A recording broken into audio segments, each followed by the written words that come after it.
The desert was quiet that morning, too quiet, as if even the wind feared to disturb the peace of a man beloved by heaven.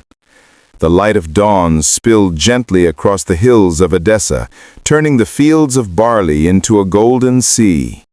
Shepherds called out to their flocks, birds stirred in the orchards, and the scent of myrrh and wet earth rose like incense toward the sky. In the midst of this calm stood the house of Ayyub, not a palace of arrogance, but a sanctuary of gratitude. It was built of limestone and cedar, simple, yet majestic, its walls carved with verses praising the Almighty.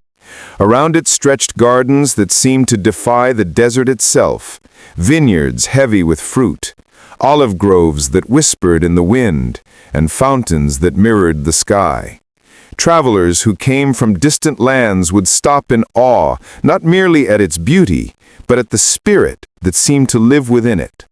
For this was the home of a man who owned everything, wealth, children, honor, yet whose heart belonged only to God.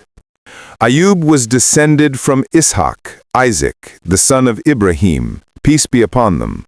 He inherited not just the blood of prophets, but their light, the serenity of faith that neither time nor trial could extinguish.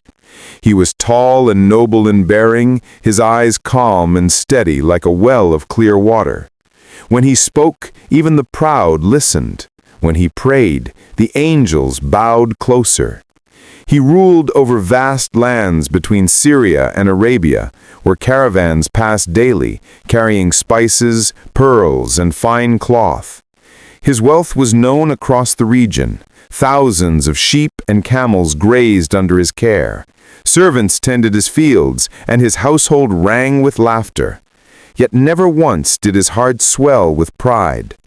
Every dawn, before the first rooster's call, Ayyub would rise, wash with the cool water of the spring near his garden, and face the horizon in prayer. He would say softly, "O Lord, you gave and you sustain. All praise belongs to you, in ease and in hardship." His wife Rahma would watch him from the courtyard, a woman of grace and strength, her hands roughened from charity, her eyes glowing with devotion. Together they raised a household that mirrored paradise, sons who honored their father, daughters whose kindness melted hearts. Guests, orphans, strangers, all found welcome at their table. It was said that not a single hungry soul left Ayyub's gates unfed. Even his animals were treated with mercy.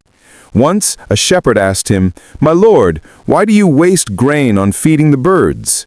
Ayyub smiled, "Because they sing his praise, and that is worth more than gold." In those days the world was still young in faith.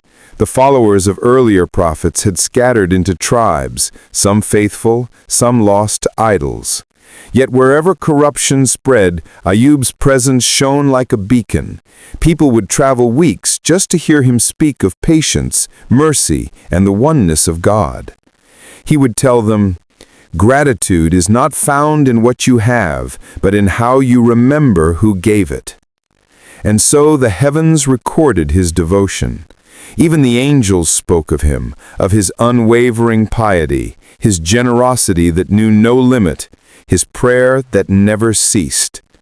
But far beyond the world of men, another gaze had fallen on Ayyub, a gaze not of admiration, but of envy.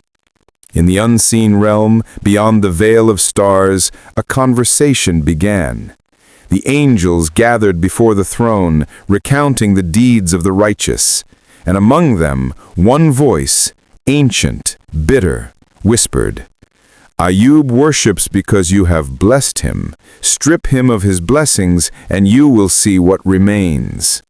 The command was not yet given, but the story of patience, the greatest ever told, had begun to stir in the heart of heaven. A storm was coming. And in that storm, the true beauty of faith would be revealed.